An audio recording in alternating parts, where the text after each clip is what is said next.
Hey, everybody, welcome back.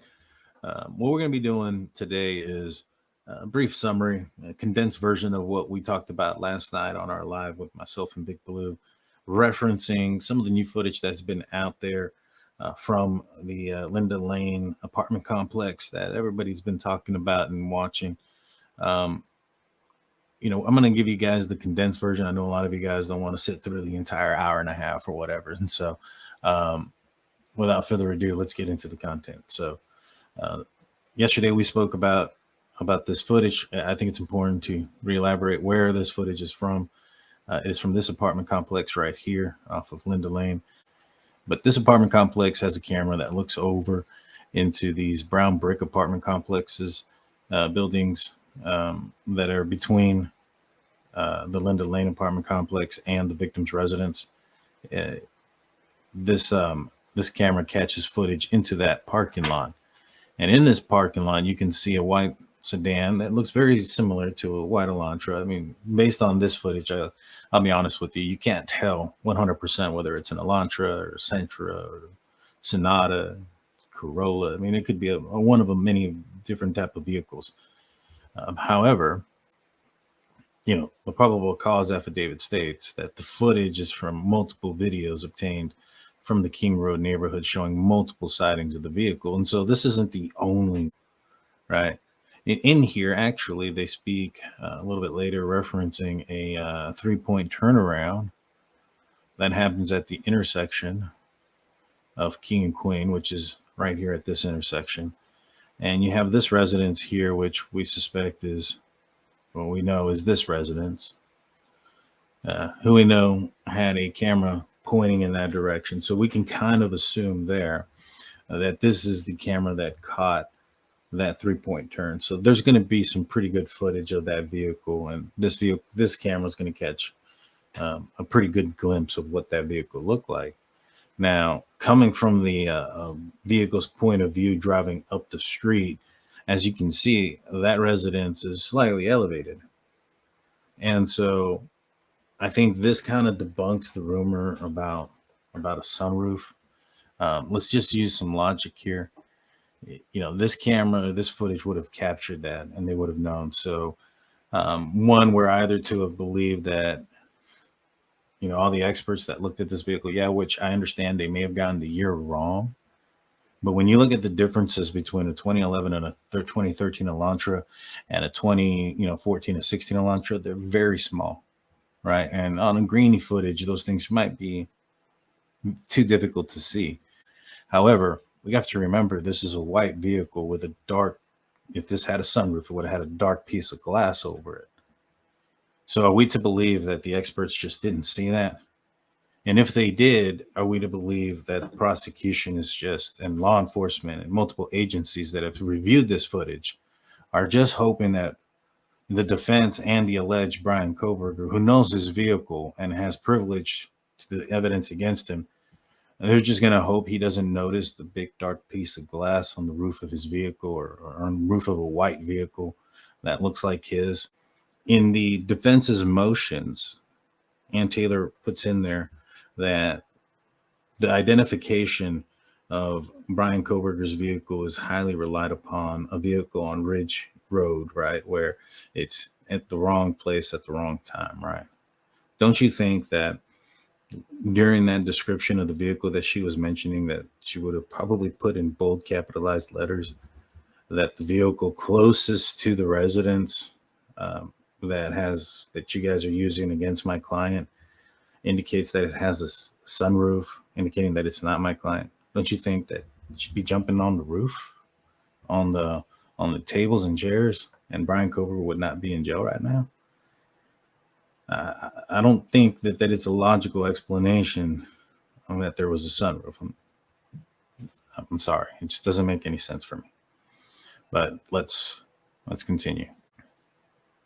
Probable cause affidavit states that this vehicle makes 3 passes, and then on the 4th pass, we'll go back to the affidavit. It says starting at 329 and ending at 420, the vehicle is shown making 3 initial passes at 1122 King residence, and then leaving via Willinton Drive It says that there are a very limited number of vehicles that travel in the area during the early morning hours, and upon review of the video, there are only a few cars that enter and exit the area during this time frame.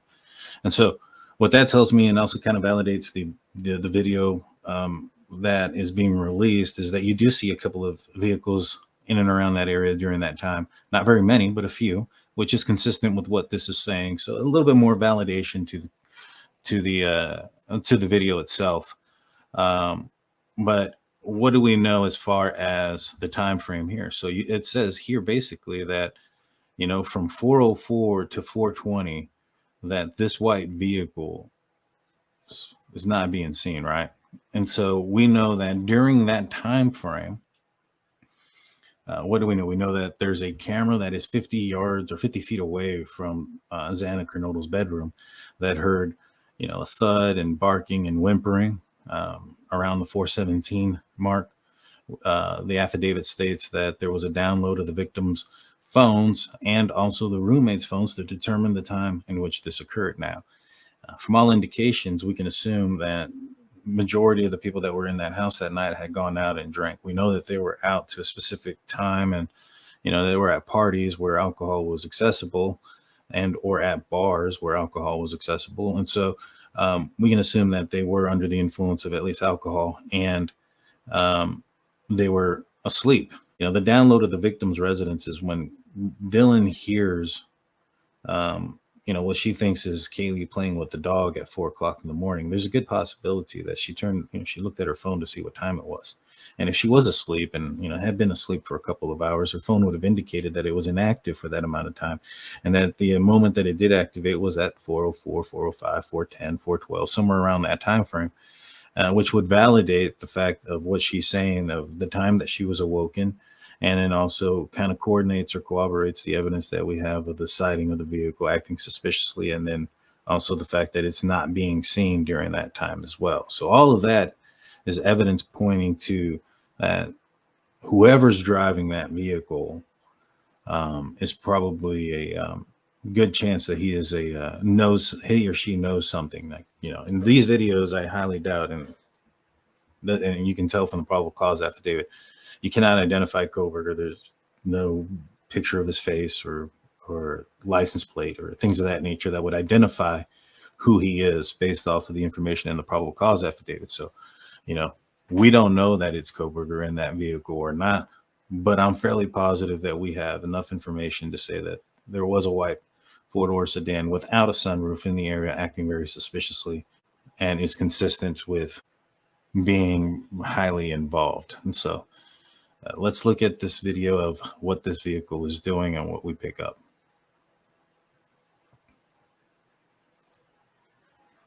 So this is the initial pass at 3:30. This is the first one. What you're going to notice is that this vehicle comes in and goes around the back very smoothly. It's not stopping. It's not turning around. Not stuttering. Just a smooth turnaround. A loop, so to speak. Here it is again at 3:39 doing the exact same thing. Driving around to the back. Now, why do you guys think that he's driving around to the back? Let's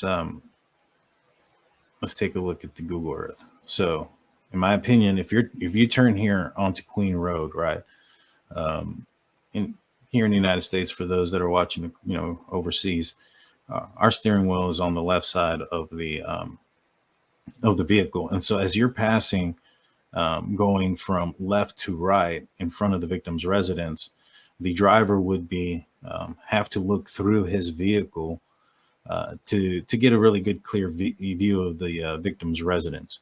And if they would have turned down between the victim's residence and the apartment complex and up this hill, well, that leaves two disadvantages. One, he's going to have to look through his vehicle to look at the house, and then as he passes the house and turns into the back parking lot, he's going to have to turn behind him to look and view the residence. Now, if he instead of turning up this hill here, if he goes around and does this loop around this complex, as he passes the backside of the complex and turns in between the residence and the apartment complex, not only are you having a pretty good visual of the back end of the residence without having to strain yourself, but you're also um, the residence is on the driver's side of the vehicle where the operator can look at the vehicle, look without having the vehicle be an obstruction. And so I think that's the main reason why we're seeing this loop around so many different times. Now, we know that in the probable cause affidavit that there was three of them. Um, and we just saw two of them, one at 3 o'clock, the next one at 3:38. Now, the next time that he passes by is close to 3:57. So it's about 17 minutes later. In between this time at 3:45 is when a supposed white vehicle is passing by on Troy Road in front of a gas station a couple of miles away. That white Elantra or white vehicle that was captured on this off of this gas station camera turned down this road here, which is a straight shot. It would give you a straight shot to the victim's house. However, that vehicle was coming from the east to the west. And so if this vehicle was indeed the vehicle that was seen over here in this footage, it would have had to have done a huge loop around to be traveling in this direction to be caught in this video. So if the 3:45 a.m. time frame is accurate, I don't think that it is possible for this vehicle at 3:39 to be there and have traveled the longer distance to get in front of that camera. Now, if it's an approximation and it was closer to 3:48, 3:49, then it's very much likely a possibility that it could be the same vehicle. But I don't know. I just thought I would throw that in there, that there is some time there for this vehicle to have been the one caught on that surveillance from that gas station. So we'll continue to play this. There's no sound, so if you guys are turning it up, it's no point. So this is the third time that this vehicle passes without any stuttering, without any stopping, without trying to turn around. This is at 3:56, 3:57 a.m. Now, the next time that this person passes around is at 4:05, and that's when we see this vehicle start to act a little bit different, right? We'll play it and we'll show you guys. So this is at 4:05. Instead of going around, the vehicle stops, does a U-turn. And if we were to take a look at the probable cause affidavit, it states here at 4:04 a.m. the car can be seen driving eastbound on Kings Road, stopping and turning around in front of 500 Queen Road, 52, and then driving back westbound on King Road. Then the suspect vehicle one is in front of the Queen Road residence. It appears to unsuccessfully attempt to park, turn around in the road, or turn around in the road, and then the vehicle then continued to the intersection of Queen Road and King Road, where it can be seen completing a 3-point turn and then driving eastbound again down Queen Road. So at this point, we have 3:57 that the vehicle goes around uninterrupted, just in a big loop. 4:05, vehicle starts acting funny. And I think that at that moment, you're also seeing that this vehicle is not just acting funny here, but it's acting funny in a couple of different places. So what happened between 3:56 and 4:05? My opinion, I think the answer is the DoorDash. Now, this house here, the victim's residence, is in an odd place, right? I think that it would be difficult to locate, especially if you were not familiar with the area. I think that it would be plausible that the victims of this residence understood that, especially if they had ordered DoorDash in the past. I think we all know that you don't get to pick your driver. So it could be somebody new every single time. So in order to, prevent confusion, I think it would be likely that, these victims would, or somebody who lived in a confusing area would leave a light on, whether it's outside and or inside of the residence, to indicate that this is the house that, requested or ordered the food, especially at this time of night where you're expecting majority of these houses to be silent and quiet and asleep. So I think that that may have been a reason why the alleged, persons that committed this crime may have circled so many different times And then after that DoorDash order was received, which according to the probable cause affidavit is at 4 o'clock. So right in the middle between that 356 pass around and that 404 pass around, is it possible that once that item was received, that Xana or whoever received that from that residence, whether it be her or Ethan, lights turned off, and now it's go time, right? And so you see this vehicle come in. Now, for whatever reason, I don't know why they didn't go around, but they do a 3-point turn. They stop and hesitate for a minute. And I think this is a pretty clear indication of what's to come when it comes to this case. You have a person here who has probably planned out this entire, crime and situation in his mind and on documents or whatever. And now it's time for it to happen. And he's already acting up. He's doing this turn. He's going to end up doing trying to park in front of the victim's house, try to do a turnaround in front of the victim's house, is unsuccessful at doing either one of those, and then does a 3-point turn, then comes back around. That tells you that the moment just got real, right? Let's watch this. The moment just got real. And in my opinion, I think that this is very highly suspicious activity of somebody's like, all right, like the nerves, the franticness that's probably going on through him as well. You can hear it. Now, like I said, this doesn't have any sound, but at 4:07, when he comes back around, you can hear a horn go off. Now, I think that horn is actually coming from him. And we talked about this last night in the live, which that link will be in the description. And also at the end of the show, I'll have it where it comes out where you can click on it so you can watch the entire breakdown. But, my theory is that he was preparing to go into this house and he may have had some sort of bag with him. As we saw, he just passed by. We'll rewind that right there. I assume, or I think he may have had a bag with him, maybe put that bag in his lap, pulled out maybe knife sheath, whatever it may have been, and hit the horn by accident. But I find that it being more on the lines of it being accidental due to nerves and him being, getting prepared to go and commit the crime that he ended up committing versus somebody else alarming him. And like I said, the affidavit this isn't speak confidence when you read the description of what the vehicle was doing. It stops, turns around in front of 500 Queen Road, number 52, and then drives back westbound on King Road. Then the vehicle is in front of the King Road resident. It appears to unsuccessfully attempt to park. Like, parking is something that isn't, something that should be a difficult thing to do, right? And so, he unsuccessfully parks, tries to turn around. In my opinion, what he's might be doing is trying to position himself in the most optimum position to get out of there quickly, right?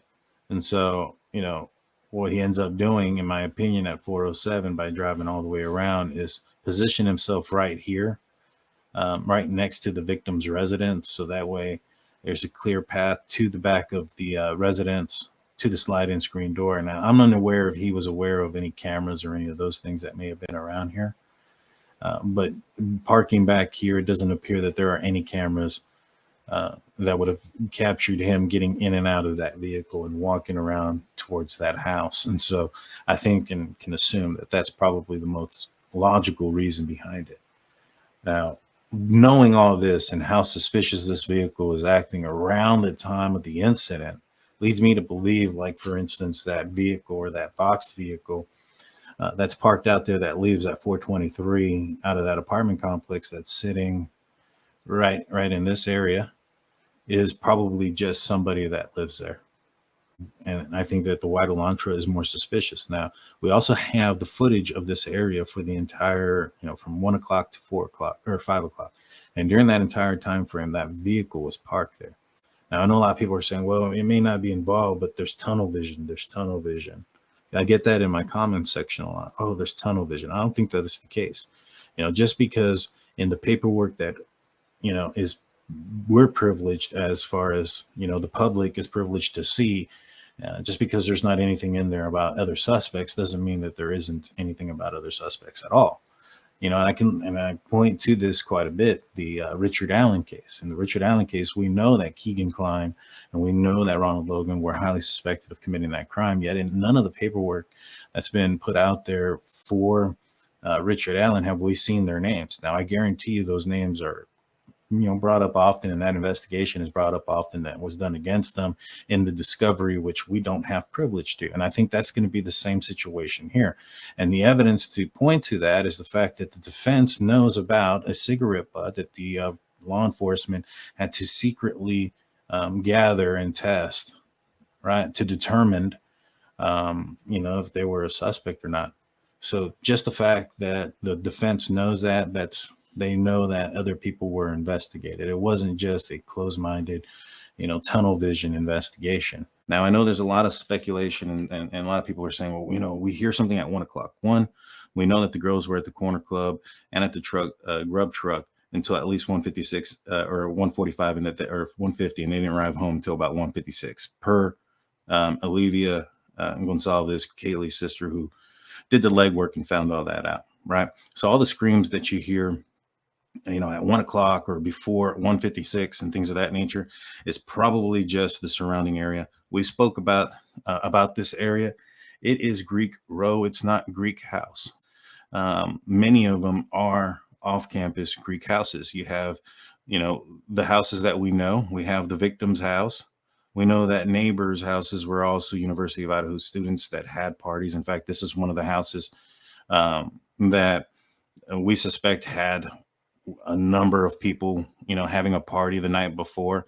It's been rumored that multiple houses in this area had a party. We also know that, for instance, that Jack DeCore and his friends lived, a couple of houses down as well, and that they had, a crazy amount of parties that were very loud. We have video footage of those things. And so, at 1 o'clock in this area on a Saturday night after a football game, I understand that it was quiet compared to what it was the night before or most weekends that you would expect, but to expect it to be pin drop silent is an unrealistic expectation. There's going to be noise, and like I mentioned before in other videos, this camera is about 107 yards away from the victim's residence, and you have to, sound has to travel through this house now or apartment complex. Also, the other thing about this area is this part back here is elevated, right? The victim's house is down here. It's at the bottom of that hill. It's in a bowl. So when people say that this house is in a fishbowl, the fishbowl is over here to the left of this apartment complex. Noise to be traveling out of there. Yes, I get it. It's quiet. Noise can travel. But the fact that we don't hear dogs barking going crazy at 417, like the PC affidavit states that the camera that's only 50 feet away can hear, leads me to believe that all the other noises that we hear are unrelated. Now, the other thing that we do know is that Kaylee called and texted Jack all the way up until about 2:50 in the morning. I strongly suspect that anything before then is unrealistic, right? And so, 51 terabytes worth of information, which I think a lot of it's going to be, hours upon hours of security footage from multiple angles and multiple cameras, similar to what we just saw from this Linda Lane footage, where you have 5 hours of information and really only utilizing maybe 7-8 minutes. And so, that's going to be the same kind of situation that's going to be happening with multiple pieces of information. So I know that, out of all that, a lot of that's going to be there, but there was also 13,000 pages of evidence against them, reports and things of that nature. And so, there's a lot that we don't know. We'll see in trial. We're going to be talking about the forensics, though. On Monday's show, we have Stephanie Brown. She is a medical legal forensic death investigator with a master's in forensics. She's going to be on the show doing a bit of a Q&A. We're going to be talking about the forensics, the lack there of DNA, transfer DNA, how it's, how strong is it, things of that nature from an expert perspective. So you don't want to miss it. So if you're not already subscribe and ring that notification bell. That way you're notified of all of those things. So, but yeah, to wrap it all up, when it comes to this footage here, the Linda Lane footage, I think that it is real. It could be fake, but I do think it's real based on what we're seeing in there and the actions of the vehicle and how closely accurate it is to the probable cause affidavit. I think that we see a very suspicious vehicle acting very suspiciously around the time where a lot of noise and things are happening, at that residence, and when phone downloads are showing that phones are activated, or what, everything that's indicating that the crime is being committed. And then it's all cooperating with each other. So let me know what you think in the comments section. I'm sure I'll have a few of you guys and tell me I'm wrong in some form or fashion, but we'll see. Only the trial will tell us. Till Monday.